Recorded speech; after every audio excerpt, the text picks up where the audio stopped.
The 1920s was considered to be the golden age. Sports, technology, music, art, and architecture were evolving with the Art Deco movement. Baseball became America's pastime, along with other community-based sports such as horse racing, golf, and boxing, which were all very popular. With the newfound ease of transportation, individuals had more time and greater access to leisure activities. Radio quickly became a popular leisure activity due to its steady presence in most American households. Jazz made its appearance for the first time with artists such as Louis Armstrong and Benny Goodman. Additionally, the mandolin was still a popular instrument found in most homes. Artists began to push more boundaries as the Art Deco movement began to evolve throughout the decade. The 20s was also nicknamed the Gilded Age because the distinct gold architecture and design was symbolic of the socio-economic climate. The gold coating, or the upper 1%, dominated the rest of the population throughout the decade.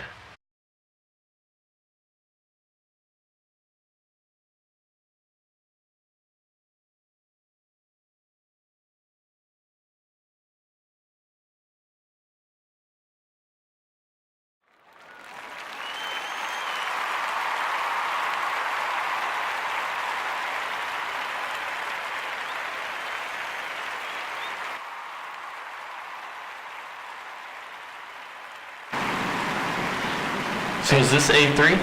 Yeah, this is us, A3 and A4. Great seats. Can't complain. Let's go Yankees! Let's go! Woo! What a great game we had today between the Boston Red Sox and your New York Yankees. It's a fabulous day out, about 75 degrees, and you couldn't ask for much more weather and baseball, ladies and gentlemen. Let's have a great game. Man, that was a tough game. Yeah, I think I'm going to have to see a movie after that loss. I don't know, man. I gotta go home. I'm gonna take a nap.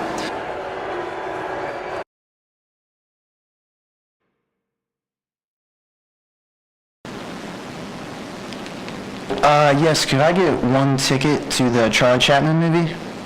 Oh, perfect. Thank you.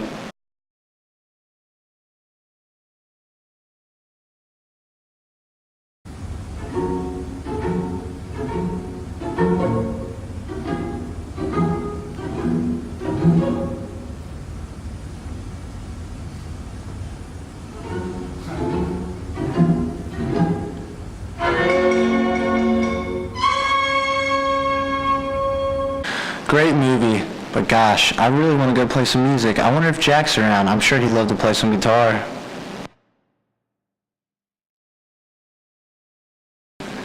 Hey Jack, is that a new mandolin I see? Yeah, I just got it the other day. It looks good. I really like the colors on it. Thank you. I'm thinking my guitar, your mandolin would come with some great tracks.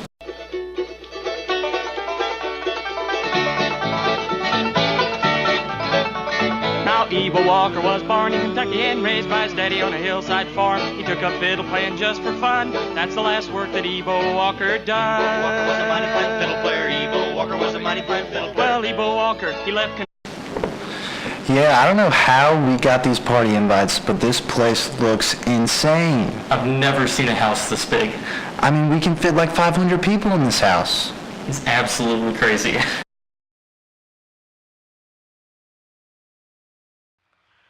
The Great Depression of 1929 crippled the country in many aspects, especially leisure. The ways that leisure was accessed and participated in was greatly impacted by the economy. The Depression was a sour start to lead into the new decade and caused a great deal of trouble into the mid-1930s.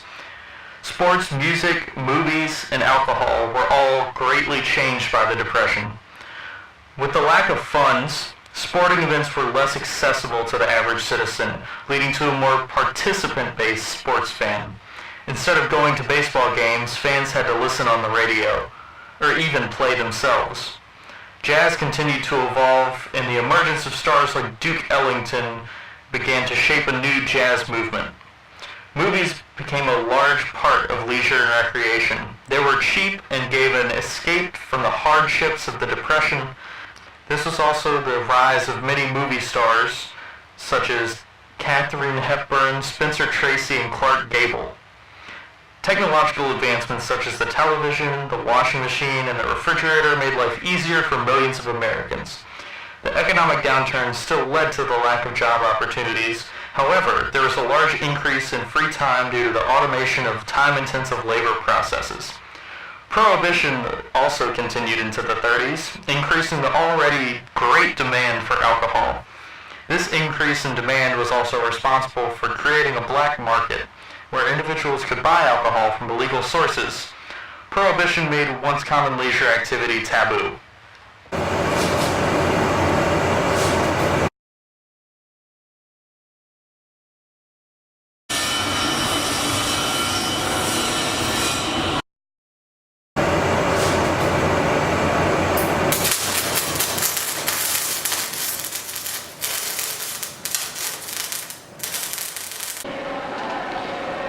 Man, I need a break.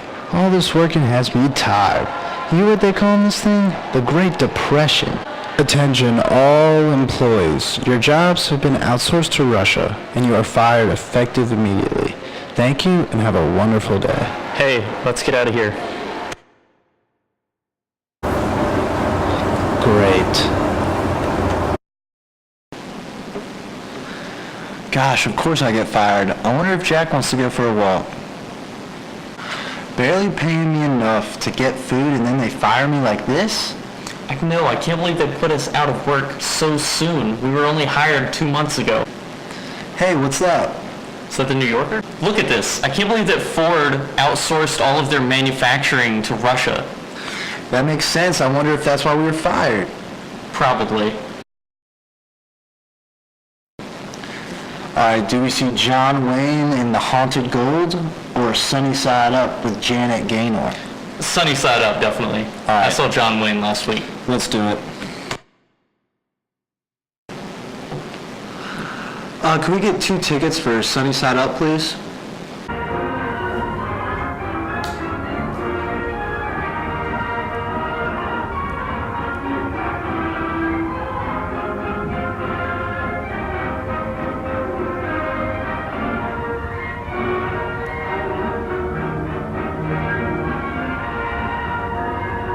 Yeah, that was a good movie, but I really want to go listen to some baseball. Yeah, we can go back to my place and listen on the new radio. Yeah, that would be great. I can't afford tickets, but listening on the radio would be great. All right, sounds good.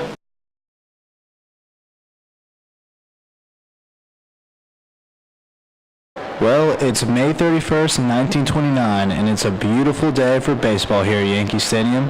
I'm sorry if you could... We interrupt this sports broadcast to bring you this special news bulletin. Ford Motor Company has just signed an agreement with the Soviet Union to outsource their manufacturing divisions overseas, putting more Americans out of work. Many workers have protested across the nation about the loss of their jobs. Companies have tried to combat these protests with police engagement. It has come to our attention that Mr. Ford of the Ford Motor Company has been influencing the police to be harsher than usual to the protesters. This is a disappointing story, but an important one nonetheless.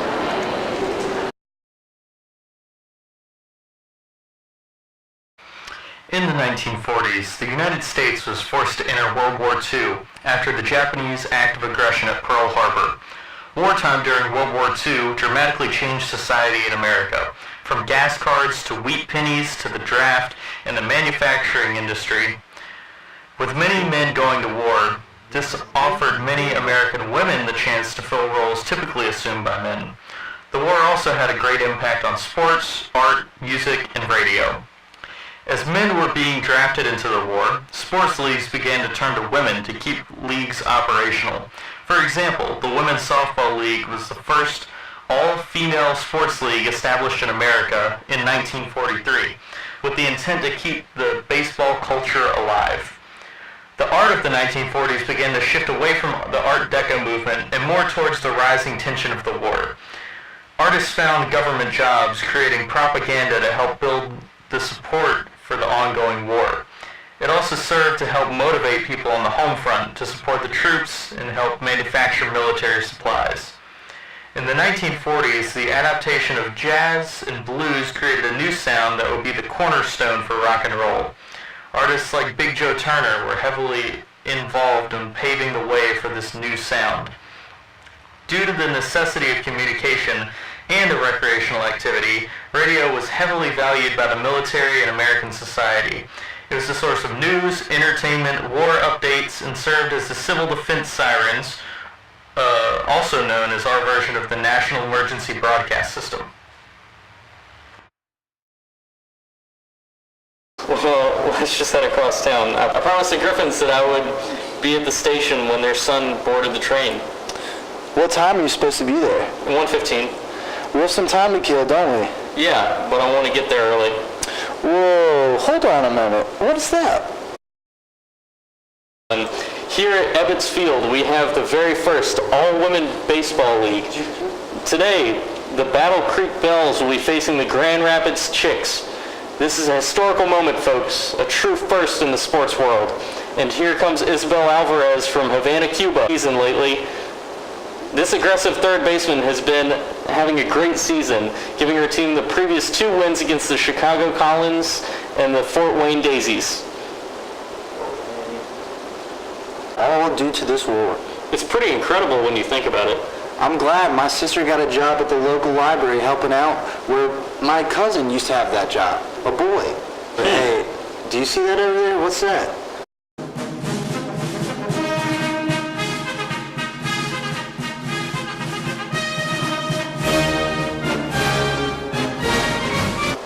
I keep seeing all these weird posters and different pictures around.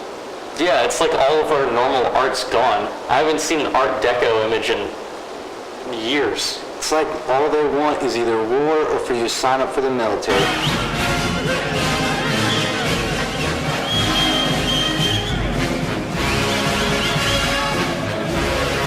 It must be the soldiers. We're getting close. Yeah, I really love that beat, but I'm not quite sure who it is. Do you know? I think it's Big Joe Turner. Oh man, that beat is jamming. We gotta go say bye to the soldiers. We gotta hurry.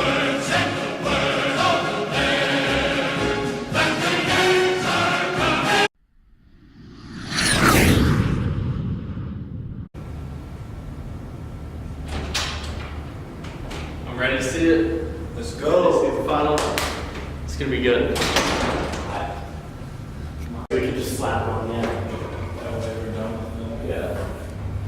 So, yeah, essentially, the main similarities between now and like contemporary leisure and the leisure back then.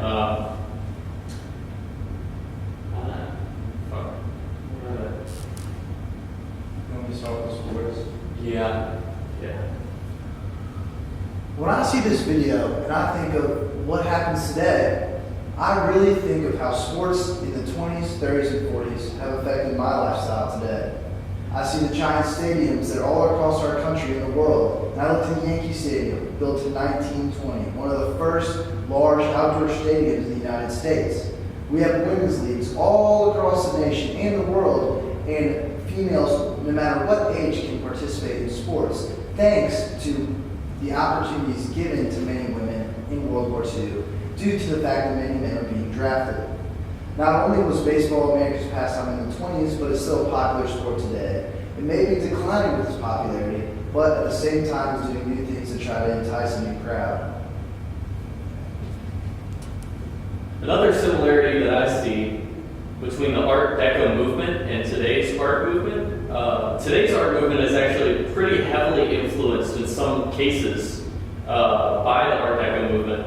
A lot of new movie posters, a lot of very animated movies tend to go for more like stylistic approach, and some of those styles happen to correlate with the Art Deco movement with a lot of like high contrasting images, a lot of like linear lines that intersect or meet more organic forms. So there's a lot of very interesting art that came out of the time period that we're still seeing motifs that carry over to today. Another thing is the technology. A lot of the technology that came out of the war was very influential in creating the technology that we all are addicted to today, especially AI, so artificial intelligence, which Alan Turing was the pretty much the pioneer of. He submitted a report, I guess, and or a paper stating a thesis, there we go, a thesis on artificial intelligence in 1951 that simply stated there was a test that we call today the Turing test that you can take where you attempt to decipher whether the person speaking to you is an actual human or a robot. And if you are unable to tell, then the robot has successfully passed the Turing test if you're unable to tell if it's a human or not. And that's been really influential. You know it most probably from telemarketing. A lot of telemarketers nowadays are robots, but there are many other practical applications for it. The jazz movement was particularly, I can't think right now, sorry. The jazz movement in the 20s, 30s, and 40s influenced music heavily today. A lot of the music, like rock and roll, stemmed from the jazz movement. So basically, the jazz movement was just another stepping stone in the evolution of music altogether. But many individuals today still highly regard jazz as a great movement. They still listen to jazz. I'm personally one of those people. I love Louis Armstrong, Benny Goodman, a few people later on down the road in the 50s and 60s, even like Nat King Cole, some of the great music. There's a lot of jazz music today also in various forms of media, especially the Fallout franchise. That's another way that individuals are still experiencing the jazz movement of past is by the digital media of tomorrow. The numbers that there used to be with the men being gone due to the war. Not only was this a huge transformation, but also the use of radio throughout the war caused a heavy influence in how we enjoy our leisure. Radio became even more common than it had been in the 20s and 30s, and the war heavily influenced this increase.